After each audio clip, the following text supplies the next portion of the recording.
Mister രാജനെ ഒന്ന് കാണണം. രാജൻ ഞാൻ തന്നെ എന്ത് വേണം? കേരള ലേഡീസ് ഹോസ്റ്റലിൽ വെച്ച് നിങ്ങൾ മിസ്റ്റർ ഗോപി എന്നൊരാളെ ഇടിച്ചുവോ?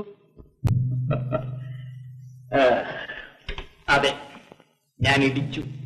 ഞങ്ങൾ ആ കണക്ക് തീർക്കാൻ വന്നതാണ്. I C. മിസ്റ്റർ ഗോപി വന്നിട്ടില്ലേ? ഇല്ല, അദ്ദേഹം പുറത്തു നിൽപ്പുണ്ട്. അകത്തേക്ക് വിളിക്കാമായിരുന്നല്ലോ. കാര്യം തീർത്താവട്ടെ. അപ്പൊ ഇവിടെ വെച്ച് തന്നെ ആകാമോ അതോ പുറത്തു വല്ലയിടത്തും പോകണം? നിങ്ങളുടെ ഇഷ്ടം. അപ്പൊ ഇവിടെ വെച്ച് തന്നെ ആകാം. സ്ഥലം ഇത് മതിയാകുമല്ലോ. ആ, മതിയാകും. അപ്പൊ നമുക്ക് ഈ സോഫയും മറ്റും അങ്ങോട്ട് മാറ്റിയിട്ടാ. എന്ത് പറയണ പാർട്ട്ണർ?